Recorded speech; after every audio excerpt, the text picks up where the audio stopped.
માહોલમાં રહેવું, જ્યાં મીટિંગ થાય છે, જ્યાં હોમ મીટિંગ થતી હોય, જ્યાં સેમિનાર થતા હોય, જ્યાં ટીમ ભીલવાડા જતી હોય કે ટીમ ટૂરમાં જતી હોય, યા આપણે ત્યાં સેમિનાર હોય, હંમેશા માહોલમાં રહેવું. ત્યાંથી તમારે એટલી બધી પોઝિટિવિટી મળશે, નવું નવું શીખવાનું મળશે, જેનાથી તમે આગળ વધી શકો. જો તમે માહોલથી દૂર થઈ ગયા તો તમે આપણે આગળ ન વધી શકીએ. બીજું છે એમાં જે માહોલ બનાવવો, આપણે પોતે હોમ મીટિંગ કરવી. પીયુસી પર બેઠા હોય, કોઈ બી આવી નેગેટિવ વાત કરે એને પોઝિટિવ કરો. ફિલ્ડમાં કોઈ વ્યક્તિ મળે એને પોઝિટિવ કરો, માહોલ બનાવો. કારણ કે આ અભિયાન જેટલું, માનો કે તમે પોઝિટિવ, એક વ્યક્તિ એક દીવો હળગતો હોય ને, લાખો દીવા સળગાવી શકે, પણ એક ઓલવાયેલો દીવો હોય તે કોઈને ના સળગાવી શકે. પૂરી ટીમ ને પૂરા આરસીએમ ને ફાયદો થશે. ભાઈ તમે જો પોઝિટિવ છો તો કઈ કેટલા લોકોને, નેગેટિવ લોકોને તમે પોઝિટિવ કરી શકો. પણ ક્યારે તમે એ આપણે માહોલ બનાવવાનો છે. એમાં જે ત્રીજું છે ટીમને માહોલમાં લઈ જવી. જ્યાં તમે એકલા પોઝિટિવ રહેશો તો પણ કામ નહીં આવે. આપણે હમણાં જે મંથલી સેમિનાર જે થઈ રહ્યા છે, કે જ્યાં હોમ મીટિંગ થઈ રહી છે, વીકલી મીટિંગ થઈ રહી છે, ત્યાં ટીમને લઈને જવું, એકલાય ન જવું, હંમેશા ટીમ લઈને જવું.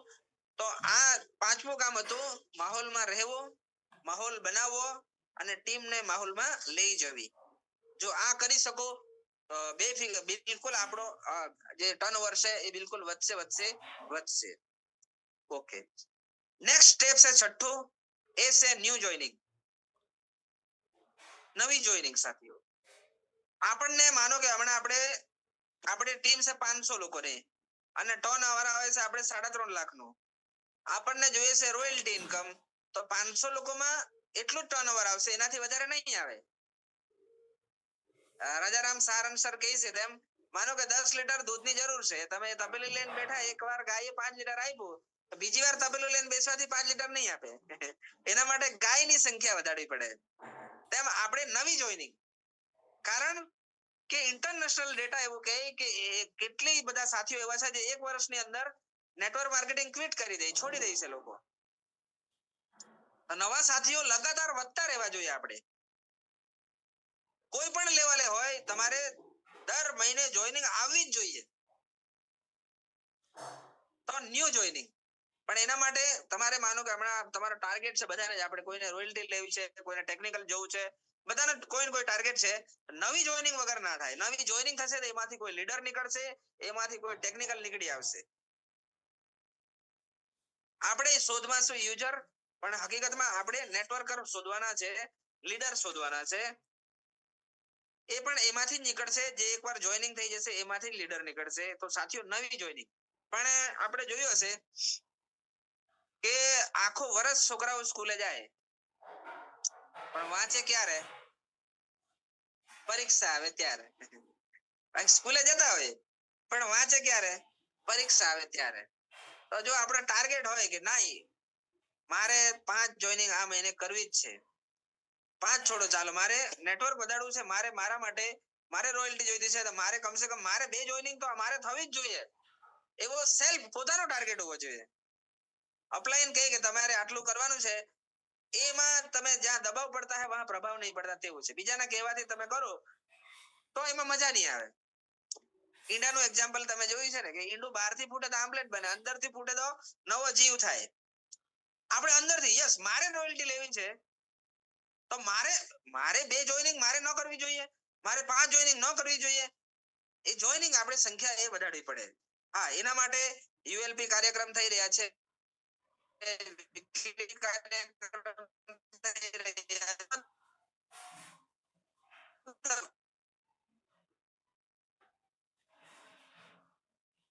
નવી જોઈનિંગ અવાજ કટ રહા, સોરી, આ કોલ આવી ગયો હતો, કોલ આવી ગયો હતો. આવે છે ને અવાજ? ઓકે, બહાર છો, ઘરે હોય તો લેપટોપ થી કનેક્ટ કરી દઉં, તો મોબાઈલ માં લિંક આવે તો કશું ફરક ના પડે. હાલાકી હા, ઓકે, ચાલો. ન્યુ જોઈનિંગ મોસ્ટ ઇમ્પોર્ટન્ટ છે. ન્યુ જોઈનિંગ લગાતાર વધતી રહેવી જોઈએ. બધાએ અમારે આ મહિનામાં અમારે લગભગ 4 કે કઈ મારી જોઈનિંગ આવી છે. દર મહિને અમારી લગાતાર કન્ટિન્યુ, ખાલી મહિનો નથી જતો. દર મહિને, અને જે વાઇટલ સાથીઓ છે એમને તો વિશેષ ફોકસ કરવું જોઈએ જોઈનિંગ પર. ઓકે, એના પછી જોઈનિંગ જો થઈ ગઈ, નેક્સ્ટ સ્ટેપ છે 7મો, એ છે વેલકમ એટ હોમ. જે વ્યક્તિને આપણે જોઈનિંગ કર્યો છે એની પાસેથી આપણે તો કામ લેવું છે, એને લીડર બનાવવા છે, એનું ફેમિલી 100% પ્રોડક્ટ યુઝ કરે એના માટે આપણે એના ઘરે વેલકમ એટ હોમ કરવું જોઈએ.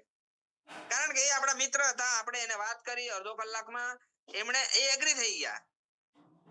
પણ માનો કે એમના ફેમિલી, એમને તો ખબર નથી, એમને તો એવું લાગે કે કશે ફસાઈ ગયા. તો જો આપણે વેલકમ એટ હોમ કરશું તો એમનું ફેમિલી, બીજા બધા અડોશ પડોશ વાળા આવે ન આવે કશો વાંધો નહીં, પણ એમનું ફેમિલી પોઝિટિવ થઈ જશે અને લગાતાર એ પરચેસમાં રહેશે. આપણે ત્યાં જોઈનિંગ કર્યા પછી જો આપણે વેલકમ એટ નથી કરતા, એનું જ પરિણામ છે કે એમને ત્યાં પરચેસ નથી આવતી. જોઈનિંગો બહુ કરીએ છે પણ પરચેસ નથી આવતી. મારે હમણાં સેકન્ડ લેગમાં 6000 જોઈનિંગ છે પણ પરચેસ 1000 લોકોની આવી રહી છે. 6000. આજે બધા 1000 પે કરે તો સ્ટાર એમરાલ થઈ જાવ. પણ એમાં આપણે પહેલા ભૂલ કરી ને, આપણે વેલકમ એટ હોમ ન કર્યું એના માટે. તો સાથીઓ, આ ભૂલો હવે નથી કરવી. તમે જોઈનિંગ લાવો નિષ્ક્રિય થઈ જાય એનો શું મતલબ? એના કરતા 5 જોઈનિંગ ની જગ્યાએ ભલે 2 જોઈનિંગ આવે, પણ જે જોઈનિંગ આવી છે એમને ત્યાં વેલકમ એટ હોમ કરવું. હા, બીજો આઈડિયા આપું. એ જો કદાચ એવું કહેતા હોય કે મારે ત્યાં નથી કરવું, કે લોકો નહીં આવે, કે આવું તેવું એને લાગતું હોય, તો આજુબાજુમાં જ્યાં આપણે વેલકમ એટ હોમ કરવા જવાના હોય ને ત્યાં એને સાથે લઈ જાઓ. વેલકમ એટ હોમ માં આપણે સન્માન કરીએ છીએ, આજે આપણે પ્રક્રિયા બધી કરીએ છીએ, એ બધું એમાં કરશું તો એ જોઈને એને પણ એવું લાગશે કે મારે ત્યાં પણ કરવું જોઈએ. તો વેલકમ એટ હોમ એ બહુ ઇમ્પોર્ટન્ટ છે. એ ન કરશું તો મોટું ના થાય, એ એક્ટિવ ના રહે. તો વેલકમ એટ હોમ એના ફેમિલીને એક્ટિવ કરવા માટે, એમના ઘરમાં બધા પોઝિટિવ થાય અને 100% પ્રોડક્ટ યુઝ કરે એના માટે વેલકમ એટ હોમ કરવું મોસ્ટ ઇમ્પોર્ટન્ટ છે. એ નવી જોઈનિંગ. હવે જૂના સાથીઓ છે, 8મો સ્ટેપ છે. જે જૂના સાથીઓ છે, આપણે 500 પીવી એબવ કરી રહ્યા છે યા 1000 પીવી થી એબવ કરી રહ્યા છે, એમને ત્યાં આપણે હોમ મીટિંગ કરવાની થાય. આપણે શું કરવાનું છે ભાઈ? વ્યાપાર વધારવો છે, આપણે ટર્નઓવર વધારવું છે. તો જે પણ જૂના સાથીઓ છે જેમને ત્યાંથી સારે પરચેસ આવે છે, એમને ત્યાં યા એમના દ્વારા એમને ત્યાં થાય તો બેસ્ટ છે. નહીં એમને ત્યાં નથી થતી તો એમના દ્વારા એક હોમ મીટિંગ, કારણ કે આપણે તો એ જ કામ છે. તો હોમ મીટિંગ થશે તો ત્યાંથી ત્યાંથી લોકો સામાન પણ માંગશે, એમને ત્યાંથી જોઈનિંગ પણ નીકળશે અને એનો પણ ઉત્સાહ વધી જશે કે આ તો એક પ્રોગ્રામ કરવાથી બહુ શાનદાર, લોકો પ્રોડક્ટ બી માંગે છે અને જોઈનિંગ પણ આવે છે, પછી એ સાથી એક્ટિવ થઈ જશે. તો એમાં જે રીતના આપણી ટીમ છે એ રીતના તમે ટાર્ગેટ કરી શકો. અગર ટીમ નાની છે તો જે 500 પીવી અબાવ છે એમને લઈ શકો, જે યા ફિર 1500 કરી રહ્યા છે એમને લઈ શકો, પણ જે જૂના સાથીઓ છે એમને ત્યાં હોમ મીટિંગ કમસે કમ આપણે તમારી ટીમ હિસાબે તમે ટાર્ગેટ બનાવી શકો. આ મહિને મારે 5 હોમ મીટિંગ કરવી છે, મારે 10 કરવી છે, જે કરવી છે એ આપણી ટીમ જે રીતના છે એ રીતના તમે પ્લાનિંગ કરીને હોમ મીટિંગ કરો જૂના સાથીઓને ત્યાં. 9મો સ્ટેપ છે, મહિનામાં એક કોર સેમિનાર યા મોટો સેમિનાર. એક થી વધારે થાય તો બેસ્ટ છે, પણ કમસે કમ એક સેમિનાર તો જરૂર કરવો. આપણે 50-100 કિલોમીટરમાં થતો હોય, ગમે ત્યાં 100 કિલોમીટર સુધી તો બિલકુલ આપણે જવું જોઈએ. મહિનામાં એક મોટો સેમિનાર. એ સેમિનારમાં જવાથી આપણે નેટવર્ક માર્કેટિંગમાં આપણે કોઈ ઇન્વેસ્ટમેન્ટ નથી, કોઈ આપણો બોસ નથી. કામ કરવાની જે પ્રેરણા છે એ આપણને સેમિનારથી જ મળે. સેમિનારમાં જઈને આવશો પછી તમને એવું લાગે કે આજે તો ફલાણાના પ્લાન બતાવી દો, આને બતાવી દો, તમને જોશ આવી જશે, કામ કરવાની પ્રેરણા મળી જશે. તો એ સેમિનાર ઓક્સિજન નું કામ કરે. તમને ખબર, ઓક્સિજન ન જાય, અહીંયા આપણે આમ કરીને બેસી જાય, ઓક્સિજન ન જાય તો એ ખાલી ચડી જાય. ઓક્સિજન એ પ્રોગ્રામ, એ નેટવર્ક માર્કેટિંગમાં સેમિનાર ઓક્સિજન નું કામ કરે. મહિનામાં એક સેમિનાર, જી વચ્ચે કોઈનો માઇક ચાલુ છે, એક સેમિનાર જરૂર એટેન્ડ કરવો અને કરવો. એના પછીનો નેક્સ્ટ સ્ટેપ છે 3 મહિને કે 4 મહિને 6 મહિને જ્યારે પણ ટીમ પ્લાનિંગ કરે, ભીલવાડા વિઝિટ, કંપની વિઝિટ, પણ કામ હોય એને આગળ પાછળ કરીને આપણે ટીમ સાથે હંમેશા ભીલવાડા જવું. એક વાર અમે તો અઠવાડિયામાં 2 વાર રહી ગયા છો. ટીમ તૈયાર થાય કે ટીમ સાથે રહેવું ને આપણે પહેલેથી જ આપણે નક્કી શું છે માહોલમાં રહેવું, માહોલ બનાવવો અને ટીમને માહોલમાં લઈ જવી. હાલાકી આ મહિને તો આપણે વધારે આ વર્ષે તો વધારે લાંબો સમય થઈ ગયો આપણે નથી ગયા. જ્યારે પણ ટીમ પ્લાનિંગ કરે ક્રાંતિવીર ટીમની એકેડમી હોય એટલે આપણે બીજું કોઈ પણ કામ હોય એને આગળ પાછળ કરીને ભીલવાડા કંપની વિઝિટમાં જવું અને જવું. તો જ આપણે ત્યાંથી એવી એનર્જી મળશે તે જનરેટર છે. ત્યાંથી જે એનર્જી મળશે એ આપણને ખૂબ આગળ લઈ જશે. તો આ આપણે 9મું સ્ટેપ હતું. 10મું હતું કે જેમાં ભીલવાડા ટીમનું પ્લાનિંગ હોય તો હંમેશા ટીમ સાથે ભીલવાડા જવું અને જવું. 11મું છે એ છે આપણે ડ્રેસ કોડ, જેમાં આપણે કપડા, મોબાઈલ કે આપણી ગાડી કે આપણે નવા જ કપડા હોવા જોઈએ એવું કશું નથી, પણ આપણે થોડું માર્કેટિંગમાં ગણાઈએ. આપણે આરસીએમ આપણે જ શોરૂમ છે. આપણા માટે લોકો માટે આપણે જ શોરૂમ છે. માનો કે પહેલા તમે ટી શર્ટમાં ફરતા હતા ને હમણાં ટી શર્ટમાં ફર્યા કરો તો લોકોને શું લાગે કઈ બદલાવ તો આવ્યો નથી. તો જ્યારે બહાર નીકળો કે આરસીએમ કરવા માટે નીકળો તો થોડા અપ ટુ ડેટ થઈને નીકળો. લોકો આપણને નોંધ કરતા હોય છે. હા, બાકીના કામમાં છો તમે, જે રેગ્યુલર જે પહેરતા હોય ઘરમાં પહેરતા એ પહેરી રાખો, પણ જ્યારે તમે બહાર નીકળો કે આરસીએમ ના કામ માટે નીકળો છો ત્યારે તમારે થોડા અપ ટુ ડેટ થઈને જવાનું છે. મોબાઈલ છે એનું કવર આપણે સારું રાખવાનું. મોબાઈલ ભલે જૂનો હોય પણ ઉપરનો માનો કે ગ્લાસ આવે છે, અમુકનો ગ્લાસ તૂટેલો હોય કે કવર ફાટેલું હોય તો લોકો એનાથી આપણને જજ કરતા હોય. તો ભલે જૂનો મોબાઈલ છે પણ ઉપરનો જે ગ્લાસ છે એ નવો કરાવી દો, પાછળનું કવર છે એ નવું રાખવું તો લોકોને લાગવું જોઈએ.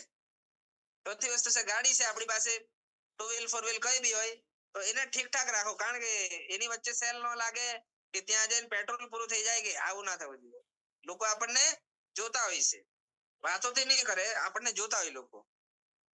તો ડ્રેસ કોડમાં કપડા છે, મોબાઈલ છે અને ગાડી.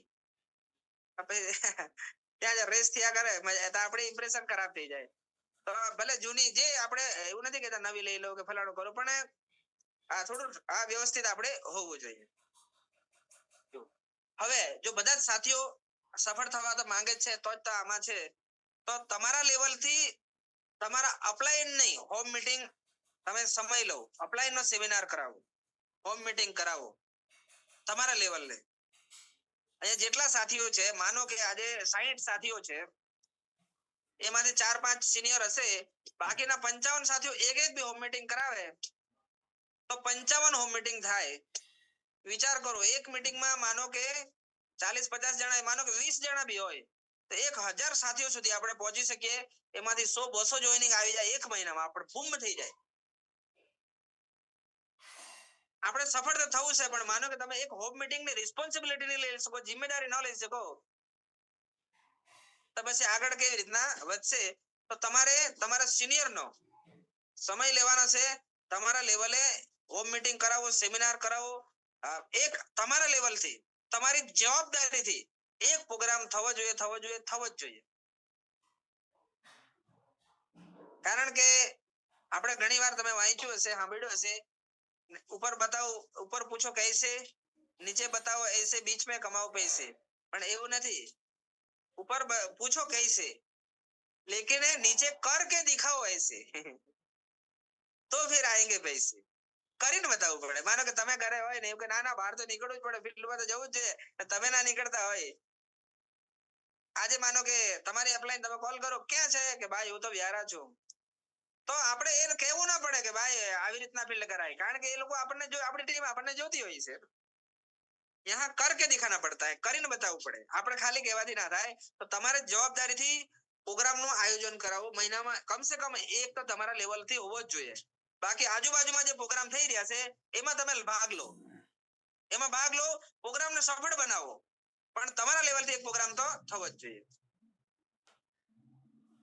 બીજી વાત છે, આ પર્સનલ હોમ મીટિંગ થઈ, એ હતો 12મો પોઈન્ટ. 13મું હતું ફેમિલી ઇન્વોલ્વ. મારા માનવું એવું છે, બહુ વાર તમે સાંભળ્યું હશે, जो आते हैं कपल वही होते हैं जल्दी सफल. કપલ કે તમારા ઘરમાં જ માનો કે બે વિચારો છે, બે વિચાર વાળા, તો એમાં આપણે ઘણા બધા તમે એક્ઝામ્પલ જોયા હશે, જેમાં ભાઈ અલગ ચર્ચા કરતા હોય, બહેન અલગ ચર્ચા કરતા હોય, કે બંનેના વિચારો મેચ ન થતા હોય, તો ત્યાં આપણને સફળતા ના મળે. ઘણી વાર એવું થાય કે માનો કે ભાઈ બહાર હોય ને એમના કોઈ મિત્ર આવે, ફેમિલી મીટિંગ પ્રોગ્રામમાં હાજરી આપતા હોય, પોઝિટિવ હોય, તો ઘણી વાર એવું થાય કે ભાઈ આવે એના પહેલા તો બેન એને સમજાવીને કમ્પ્લીટ કરી દેશે કે જ્યારથી અમારે જે આરસીએમમાં આવ્યા ને પછી તો અમારે ત્યાં આ પ્રોબ્લેમ હતા, અમારી ફેમિલીમાં આ પ્રોબ્લેમ હતા, અમારે આ પ્રોડક્ટ થી બધા રિપેર થઈ ગયા ને હમણાં કામ કરવાની બહુ જ મજા આવે છે, અમે બંને જણા મળીને સાથે વેપાર કરીએ છીએ, તો કેવડી મજા આવે. પણ માનો કે બેન નેગેટિવ હોય અને કોઈ મિત્ર આવી ગયો ઘરે, જવા દે ને ખસામાં હામાં જોડાઈ ગયો છે, રોજ જ બેગ લઈને નીકળી જાય છે, ફોન આવે નીકળી જાય છે, તો પેલા વ્યક્તિ તો ભવિષ્યમાં આપણી સાથે જોઈનિંગ ના કરે. તો ફેમિલી ઇન્વોલ્વ હોવું, ફેમિલી સપોર્ટ હોવો, કારણ કે નેટવર્કમાં આમાં તમે જોશો મોસ્ટ ઓફ પ્રોગ્રામ રાતે જ થાય, દિવસના એટલા પ્રોગ્રામો આપણા નથી થતા. ફરજિયાત ભાઈએ તો 11 બી વગાડવા પડે, 12 બી વગાડવા પડે. મારે એવું હોમ મીટિંગ કરવા ગયા ને ઘરે ગેસની બોટલ પૂરી થઈ ગઈ, બોલો. હું તો 11 વાગે આવ્યો ત્યાં સુધી રોટલા બનાવવાના બાકી. હવે એ પોઝિટિવ ના હોય તો કેવું થાય, હવે હું લઈને બેઠા છો જો ને આ તમારે લીધે આવું બધું થાય. તો જો પોઝિટિવ હોય તો કશો વાંધો નહીં, આ તો ધીરે ધીરે આમાંથી બધું બહાર આવી જશું. તો ફેમિલી ઇન્વોલ્વ એ મોસ્ટ ઇમ્પોર્ટન્ટ છે. અમારે આખું ફેમિલી અમે આરસીએમ કરીએ છીએ, અમારે હમણાં આરસીએમ સિવાય કોઈ કામ નથી. મારા સન એક ગ્રેજ્યુએટ છે, પણ અમે એ જોબ નું પડતું મૂકીને અમે વન્ડરવર્લ્ડ કર્યું છે. એક સન છે ડોક્ટર છે, પણ એ પણ 100% હમણાં બી ત્યાં ગામો ઓરિજિનલ ખાય છે, ન્યુટ્રીચાર્જ મેન ખાય છે, અને એનું બી હમણાં કમ્પ્લીટ થઈ જશે એટલે આરસીએમ જ કરવાનું છે, કેરિયર તો આરસીએમ માં જ બનાવશે. તો આખું ફેમિલી, આજે જ મને એને એડ્રેસ માંગ્યું કે મને મારે બિરયાની લેવા જવું છે, મને એડ્રેસ મોકલજો એમ. તો ફેમિલી જ્યારે પોઝિટિવ હશે તો બહુ સપોર્ટ મળી જશે, બહુ જ સપોર્ટ મળશે. આ બધી જ વાતો પછી સૌથી મોટી જે વસ્તુ આવે એ લાસ્ટ એ છે આપણે રિસ્પોન્સિબિલિટી, જવાબદારી. એ તમે વચ્ચે ચર્ચા કરી પણ પાછા કરી દઉં. જવાબદારી, આપણી કામયાબીની જવાબદારી આપણી જ છે, બીજા કોઈની નથી. બીજા કોઈ આપણને માર્ગદર્શન કરી શકશે, સાથે આવશે, સપોર્ટ કરી શકશે, પણ આપણે પરિવારની જવાબદારી આપણી છે. મારે સન છે, હમણાં એને મેરેજ કરવા છે, તો જવાબદારી મારી છે, મારા બાપાની નથી. કે મારે ગાડી લેવી છે તો એની જવાબદારી મારી છે, બાપાની નથી, એ મારી છે. આરસીએમ આઈડી જ્યારથી આપણી બંને લેગ ચાલુ થઈ ત્યારથી રિસ્પોન્સિબિલિટી આપણી છે. ઉપરથી જે કંઈ સપોર્ટ મળી રહ્યો છે એ તો બોનસ છે, એક્સ્ટ્રા છે. અપ્લાય નો સપોર્ટ એક્સ્ટ્રા છે, જોબ મીટિંગમાં જે લાભ મળે એ બધું એક્સ્ટ્રા છે. આપણી જ જવાબદારી છે ભાઈ, આપણે પોતાની જાતને સપોર્ટ કરવા, સફળ કરવાની જવાબદારી આપણી જ છે. જ્યારથી તમે આ એક્સેપ્ટ કરી લેશો ત્યારથી કામ આપણું સરળ થઈ જશે. આરસીએમ બહુ જ આસાન છે, બહુ જ સરળ છે. પેલું કેમ તમે નદીમાં પડવાથી, નદી में गिरने से जान नहीं जाती, जान तब जाती है जब हमें तैरना नहीं आता. માનો કે હું હમણાં નદીમાં પડું તો મને તો તરતા આવડતું છે, હું તો નીકળી જાઉં. કોણ ન નીકળી શકે? જેને તરતા નથી આવડતું એ. એવી જ રીતના આમાં બી છે, બિઝનેસ કરવું બહુ આસાન છે, સરળ છે, પણ એના માટે આપણે શીખવું પડે, જવાબદારી લેવી પડે. અને લાસ્ટ જે છે આજના પ્રોગ્રામનું લાસ્ટ આપણે કેટલા થયા? 14, 15 એ છે આભાર. આભાર. આપણે વ્યક્તિનું નેચર એવું છે એ આજે સફળ નથી તો એનો જવાબદાર પોતે નથી. કોણ છે? ફલાણો છે, ફલાણો છે, અપ્લાયન છે, એની અપ્લાયન છે, ફલાણી. જવા દે, એકવાર પ્રોડક્ટ ફાટેલી આવી ત્યારથી હું ખરીદતો જ નથી. કે એકવાર અપ્લાયને મને ટાઈમ ન આપ્યો ત્યારથી આરસીએમ કરતો જ નથી. આપણી શિકાયત કરવાની આદત પડી ગયેલી છે. જે કંઈ પણ હોય તે ફલાણા આવું, ફલાણા શિકાયત શિકાયત શિકાયત શિકાયત જ કર્યા કરીએ આપણે, ફરિયાદ. તો એમાંથી હવે આપણે બહાર આવી જવાનું છે. આપણે જાણીએ છીએ કર્મણ્ય વાધિકા રસ્તે માં ફલેસુ કદાચન, કે આપણે આજે જે કંઈ પણ શું આપણા મા બાપ છે એ પણ આપણા કર્મોથી જ છે. આપણે પત્ની છે, આપણા પતિ છે, આપણા બાળકો છે, એ પણ આપણા જ કર્મોનું ફળ છે. આપણા કોઈ પડોશી છે એ પણ આપણા જ કર્મોનું ફળ છે. આપણે આજે જે લેવલે છું એ પણ આપણા જ કર્મો છે. તો ચાલો આપણે પછી બીજાને ફરિયાદ શા માટે કરવી? હાલાકી આપણે જે એટમોસ્ફિયરમાં જે મોટા થયા ત્યાંનું વાતાવરણ એવું હોય એટલે આપણે બધા જ એવું કરતા હોય. તમે જો ના પાસ થયો એને મળજો, એ હજારો કારણ તમને આપી દેશે. જાવ તને સાહેબ બરાબર નહોતા, આ વર્ષે બુક બદલાઈ ગઈ, ફલાણું થયું, દુનિયાભરનું. પણ જે પાસ છે એને મળજો, તો એના પાસે કોઈ કારણ નહીં હોય. તો આપણે હમણાં બધી જ વાતમાં બીજાને જવાબદાર આપ્યા કરીએ છીએ, પણ આપણે એ આપણા કર્મોનું ફળ છે જે આપણે છે. આપણે આગળ પણ જે કણ જઈશું એ પણ આપણા જ કર્મનું પરિણામ હશે. વિચારવું એ પણ કર્મ છે, બોલવું એ પણ કર્મ છે. તો શા માટે આપણે ખરાબ બોલવું, કોઈની ફરિયાદ કરવી? તો સાથીઓ, તમે ખાડામાં પડી જાઓ, નાના અમથા ખાડામાં પડી જાઓ ને તમને વાગે તો પણ કુદરતનો આભાર માનો કે મોટો અકસ્માતમાંથી બચી ગયો. આભાર, દરેક વાતમાં આભાર માનો. સમય લાગશે. હું પોતે 3-4 મહિના થયા ત્યારે હમણાં આમાં આવી ચૂક્યો છું કમ્પ્લીટલી કે આભાર માનવામાં.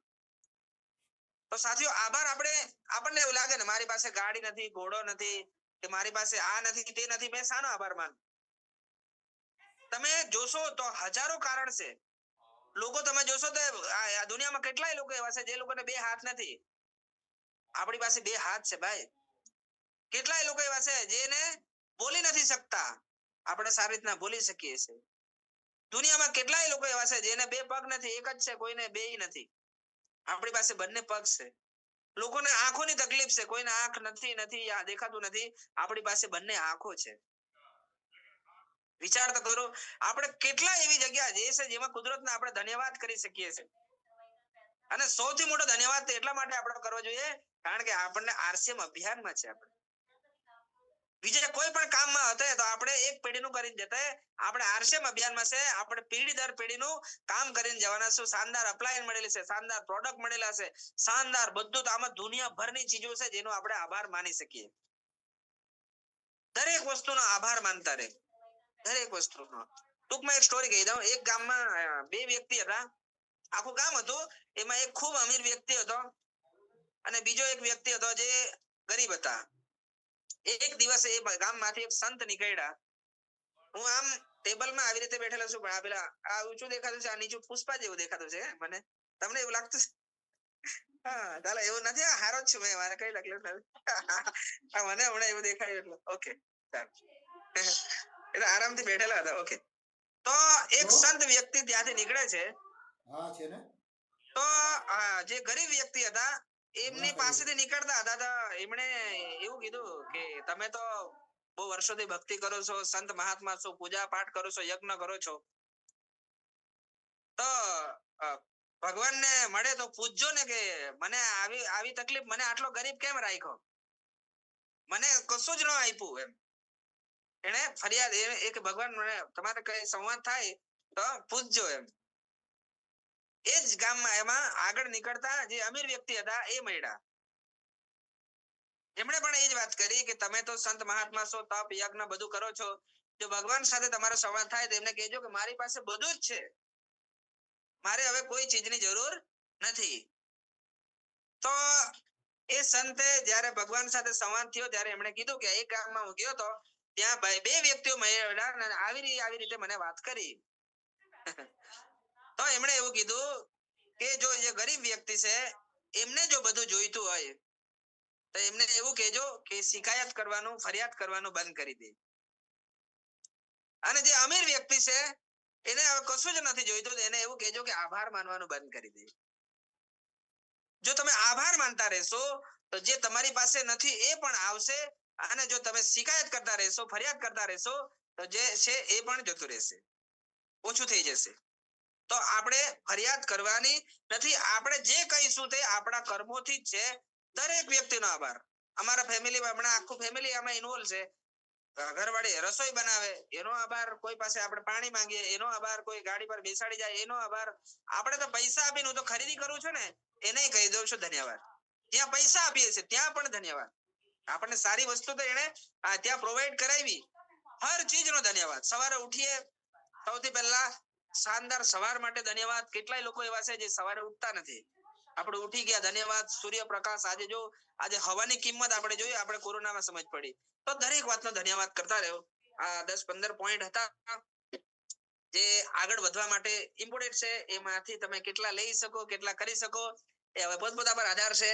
પણ હવે મને પહેલી વાર મોકો આપ્યો હતો તો કઈ વિશેષ તમારી વચ્ચે આપું, તો મેં થોડું હોમવર્ક કર્યું હતું અને તમારી વચ્ચે મૂકવાનો પ્રયત્ન કર્યો છે. તો આશા રાખું છું કે મારા દ્વારા બતાવવામાં આવેલા પોઈન્ટ તમને આગળ વધવામાં કે વ્યાપાર આગળ વધારવામાં, આરસીએમ આગળ વધવામાં ઉપયોગી થશે. અને મારા કોઈ એક્ઝામ્પલ, મારી કોઈ વાણીથી, કોઈ શબ્દથી કોઈ ઠેસ પહોંચી હોય તો હું એડવાન્સમાં પહેલેથી હું ક્ષમા માંગુ છું, માફ કરશો. અને તમે મને તમારી વચ્ચે મારી વાત મૂકવાનો મોકો આપ્યો એ બદલ આપનો ખૂબ ખૂબ આભાર. Thank you. જય હરસિંહ. જી સર. જી સર, ખૂબ ખૂબ ધન્યવાદ, ખૂબ ધન્યવાદ, લાખ લાખ વંદન તમને. આજ અમારી ટીમને આજ નવી ઉર્જા આપી, નવી સિસ્ટમ થી મતલબ કઈક નવી ટેકનોલોજી થી મતલબ કઈક નવી મતલબ અમને વાણી મળી, કઈક નવી મતલબ એક નવા શબ્દ થી સાથે આજ મતલબ આપણી ટીમમાં 60 થી 65 લોકો મતલબ જે આજે સાંભળતા હતા અને જે 60-65 લોકોની જિંદગીમાં કઈક પરિવર્તન થાય એવા આપણે જે સુનહરા 15 નિયમો સાથે મતલબ એક પોઈન્ટ લોકોના જીવનમાં ઉતરી જાય એવી શાનદાર મતલબમાં એવી ગુજરાતી ભાષામાં કહી કે એવી શાનદાર રીતે આપણે મીટિંગ એટેન્ડ થઈ અને 60 લોકોનું ભવિષ્ય મતલબમાં અહીં બેઠા એ બધા મને એમરાડ દેખાય છે એવી મતલબમાં મારી મનોકામના છે. તો હું બધા લોકોને એકવાર સાહેબ માટે ખૂબ ધન્યવાદ આપે, એવા માટે હેન્ડરાઇઝ કરે કે આપણે જે પોઈન્ટ મતલબમાં જેને જે મજા આવી હોય એ 15 પોઈન્ટ જે સુનહરા લખાવ્યા હતા, તો પોઈન્ટ આપણે શરૂઆતમાંથી જે ખરીદવું, વેચવું, જોડનું, શીખવાથી માંડીને એક પોઈન્ટ મતલબમાં જે સાહેબે કીધા, તો સાહેબને આપણે ધન્યવાદ પાઠવી, ખૂબ અભિનંદન કે આપણે એવા 10 મતલબમાં હેન્ડરાઇઝ જોઈએ છે કે આજના એક પોઈન્ટ વિશે આપણે બસ એક મિનિટનો સમય આપણી પાસે સમય હોય કે છે નહીં, પણ છતાંય લાસ્ટમાં 30 સેકન્ડ મતલબમાં સાહેબ માટે ધન્યવાદ પાઠવીને 10 હેન્ડરાઇઝ જોઈએ છે. આપણે વેલકમ કરશું હિંમતભાઈ કામલિયા સર. જી વેલકમ સર. શાનદાર ચૌધરી સાહેબને તો આપણે જાણીએ જ છીએ કે એક બહુ મોટા લીડર છે અને પોતે મોટિવેશન પર કરે અને પ્રોડક્ટ ટ્રેનિંગ પણ આપી રહ્યા છે.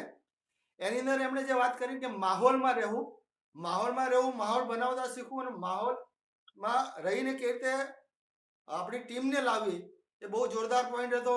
જેની અંદર ખરેખર એ એક પોઈન્ટ છે કે માહોલમાં જો રહેતા શીખીએ, માહોલમાં રખાવતા શીખીએ અને માહોલમાં આવતા શીખીએ, બનાવતા શીખીએ, તો એ ખરેખર સારામાં સારો પોઈન્ટ હતો. થેન્ક યુ, ધન્યવાદ મૂકો આપવા બદલ. જયપ્રકાશ સાહેબ, બહુ ખૂબ ધન્યવાદ. આપણે આજની મીટિંગ જે આપી બહુ શાનદાર હતી. ધન્યવાદ. જી શાનદાર. આપણી વચ્ચે છે ઉદયભાઈ મોરબિયા સર, નીકળી ગયા. વેલકમ અલ્પાબેન ગોહિલ. જય આરસીએમ. ધન્યવાદ સર નો, જય પ્રકાશ સરજી નો. અમે જયપ્રકાશ સર ને સવારના પણ માઇન્ડ પાવર માં પણ સાંભળીએ છીએ અને મોટિવેશન પણ બહુ સરસ મળે છે અને આજના 15 પોઈન્ટ પણ બહુ સરસ મજાના હતા. અને અમે માહોલમાં રહેશું, માહોલમાં જાશું અને માહોલમાં લઈ જાશું, એ પણ સરળ કોશિશ કરશું. તો જય આરસીએમ. ધન્યવાદ. શાનદાર. આપણી વચ્ચે છે ઉદયભાઈ મોરબિયા. વેલકમ ઉદય. નમસ્કાર. જય આરસીએમ. ખૂબ જ સરસ માહિતી આપી જયપ્રકાશ ચૌધરી સરે. કેમ કે જે મારું સ્ટાર્ટિંગ હતું તે અમે જે એની 9 વાગ્યાની સાંજની કમ્પેરિઝન કીટ જે મીટિંગ સાંભળતા, પ્રોડક્ટ નોલેજના બાદશાહ અમે કહેતા, જે અમારું સ્ટાર્ટિંગ હતું તે. અને આજથી 3 વર્ષ પહેલા અમે એની મીટિંગમાં અમે પ્રોડક્ટ ટ્રેનર થયા છીએ. એટલે ખૂબ ધન્યવાદ. આજ અમારી ટીમને લાભ આપ્યો. જય આરસીએમ. શાનદાર. ઉદય સર પણ એવું મતલબમાં નોલેજ ધરાવીને આજ નાની ઉંમરમાં સફળ થઈ અને લોકોને એક રાહ બતાવી રહ્યા છે. તો આપણી વચ્ચે મારા જ નામે એવા સુરેશ સર ને વેલકમ કરું. જી સર. જી સર, શાનદાર, જબરજસ્ત. આ તો ગુરુજી જયપ્રકાશજીએ તો ખરેખર શાનદાર 15 પોઈન્ટ આપણને જે મુદ્દા બતાવ્યા, બધા મુદ્દા એક નોટ કર્યા જેવા હતા. ખરેખર એ મુદ્દા ઉપર જો ખરેખર મને તો બહુ મજા આવી. કારણ કે મુદ્દા જે આપણા હતા રનિંગ હતા, પણ એ મુદ્દાને આપણે સિરિયસ નહોતા લેતા. ખરેખર આ મુદ્દાને આપણે છે ને સિરિયસ લેવા જોઈએ અને ખરેખર લખવા જોઈએ. કારણ કે શરૂઆતથી માંડી અને સેટ આભાર વિધિ સુધીના મુદ્દા હતા. તો થેન્ક યુ, શાનદાર, જબરજસ્ત. આવું તમે અમને મોટિવેશન આપતા રહ્યો એવી મારી નમ્ર વિનંતી. Sir welcome. Thank you sir. એવા મતલબ જે રાષ્ટ્રના હિત માટે એવું કામ કરી રહ્યા છે સુરેશ સાહેબ. તો આપણી વચ્ચે છે નેહા પરમાર, વેલકમ. જી આજની મીટિંગ બહુ શાનદાર રહી અને મેં એકવાર અમે જય ચૌધરી સર ને મેં એકવાર અમારા વીકલી મીટિંગમાં બી સાંભળેલા છે અમદાવાદ જય અંબે વંડરવર્લ્ડમાં.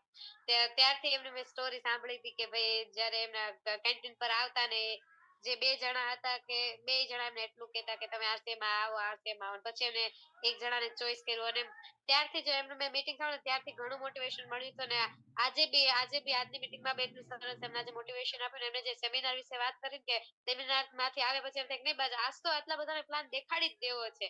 બસ આ વસ્તુ હું છે ને 1 વર્ષથી હું છું આરસીએમમાં પણ સેમિનારમાં હું મેં ત્રણ સેમિનાર જ ભર્યા છે. જ્યાં સેમિનાર મેં ભર્યા કારણ કે હું સ્ટુડન્ટ છું તો મારે એટલો ટાઈમ રહેતો નથી. પણ આજે સરે વાત કરી કે એકવાર સેમિનારમાં જઈને એટલે આપણને એમ થાય બસ આજે પ્લાન એટલાને દેખાડી જ દેવો છે. તો આ વસ્તુ એકદમ સાચી છે કે આપણને એટલો જોશ આપણને ઓક્સિજન મળી જાય છે. તો થેન્ક યુ સર આવી રીતના મોટિવેશન આપતા રહેજો અને અમારી મીટિંગમાં પધારતા રહેજો. Thank you. જય આરસીએમ. બેન, બહુ નાની ઉંમરમાં તમે પણ મતલબ દેશ માટે સેવા કાર્ય કરી રહ્યા છો. આપણી વચ્ચે છે હરેશભાઈ પરમાર. જય હરેશ સર. નમસ્કાર આરસીએમ. ખરેખર સાહેબે આજ બહુ જોરદાર વાત કરી 15 પોઈન્ટ વિશે અને ખરેખર આ 15 પોઈન્ટ જો કોઈ પણ વ્યક્તિ એના જીવનમાં ઉતારીને એ રીતે ફોલોઅપ કરી લે ને તો ખરેખર એનું જીવન બદલી શકે છે. અને આ 15 પોઈન્ટ સવારની ગુરુકુળમાં ઘણી વખત આપણા ગુરુ ટીસી સર સાબડાજી પણ આપણને કહે છે અને મારી પાસે લખેલા પણ છે આ પોઈન્ટ બધા. તો ખરેખર આ બધા પોઈન્ટ ઉપર જો આપણે કામ કરવામાં આવે ને તો ખરેખર આપણે ટૂંક સમયમાં આગળ બહુ સારી રીતે વધી શકીએ. Thank you. જય આરસીએમ. જી જી. તો આપણી વચ્ચે સાકરિયા દીપાલીબેન છે. જી વેલકમ. જય આરસીએમ. આજ તો સરે ખૂબ જ શાનદાર મીટિંગ લીધી અને તમને પણ મેં લાઈવ સાંભળેલા જ છે અહીંયા અમદાવાદની અંદર જ વન્ડરવર્લ્ડ મીટિંગમાં સાંભળેલા જ છે. તો બહુ સરસ એવી સ્પીચ આપી અને ખૂબ જ સારી પોઝિટિવ વાળી બધી વાતો કરી અને જે 15 પોઈન્ટ કીધા એ પણ બહુ જ સરસ હતા. એક પોઈન્ટ અને એક પોઈન્ટ જે મને વધારે ગમ્યો કે જે હોમ મીટિંગ વાળો કે હોમ મીટિંગ દરાય એક વ્યક્તિ પણ જો હોમ મીટિંગ કરાવે ને તો ઘણી બધી માત્રામાં સંખ્યા આપણે ગ્રુપને મોટું બધું કરી શકીએ છીએ. એટલે ખૂબ જ શાનદાર. Thank you. જય આરસીએમ. જી જી. શાનદાર બેન, તમે પણ એવું મોટું કામ કરી રહ્યા છો કે જે લોકોને મતલબ તમારા કઈક ઉદ્દેશ્ય મતલબ કે ભાઈ દીપાલી બેન પણ એક વર્ક કરતા સાથે સાથે એક દેશ માટે સમાજ સેવક કામ કરી રહ્યા છે. તો બસ જે સાહેબે મતલબ આપણે 15 નિયમ કીધા તો હું લોકોને બસ એવું ધન્યવાદ પાઠવું કે આપણે સાહેબને મતલબ આપણે આભાર વિધિ કરી. અને બીજું કે 15 નિયમ ઉપર આપણે ચાલી જવાનું છે અને 15 નિયમ ઉપર મતલબ આપણે એક નીતિમત્તાથી એક કામ કરી લેવાનું છે. तो लहरों से डर कर नौका पार नहीं होती, कोशिश करने वालों की कभी हार नहीं होती. तो આપણી વચ્ચે હવે આપણા લીડર ગ્રેટ લીડર સંજયભાઈ સેંદલિયા અથવા અજયભાઈ હોય તો હું વેલકમ કરું. જી સંજયભાઈ સેંદલિયા અથવા અજય સર કમ્ફર્ટેબલ હોય તો સુરેશ. મીટિંગ ચાલુ છે ટેકનિકલોની અમારે ચાલુ છે મારે સર મીટિંગ. હા જી જી આવો આવો. ધન્યવાદ. આ સરસ તમે માહિતી આપી કે આપણે 15 પોઈન્ટ ઉપર ચાલી જઈએ ને તો અહીંયા બેઠા હરેક વ્યક્તિ સફળ થઈ શકે અને ટેકનિકલે પહોંચી શકે. બસ સર તમે આવીને આવી રીતે અમારી મીટિંગમાં અમને નોલેજ આપતા રહેજો. ચોક્કસ. જય આરસીએમ. ધન્યવાદ. હા તો હવે છે ને જો એ હોય તો હું પેલી મીટિંગમાં એન્ટ્રી કરું તો હું રજા લઉં છું. છેલ્લે એન્ટ્રી કરી લઉં. હા કે સૌનો આભાર. જય આરસીએમ સર. તો બધા પહેલા છે તો આપણે ખૂબ ખૂબ ધન્યવાદ. તો ત્યાંથી બધાના માઇક ખુલી શકશે. જય આરસીએમ. Thank you sir. જય આરસીએમ. જય આરસીએમ. ધન્યવાદ સર. ધન્યવાદ. શાનદાર. જાનદાર.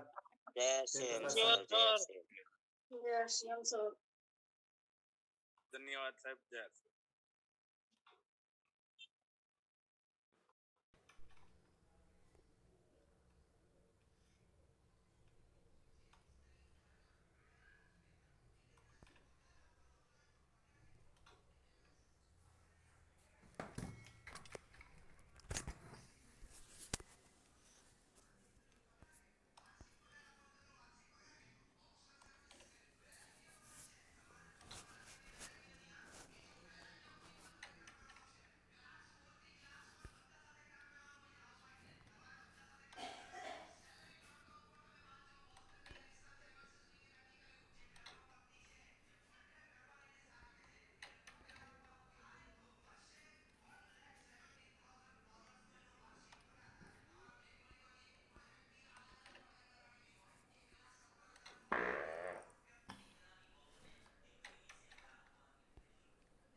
જઈ શકું છું.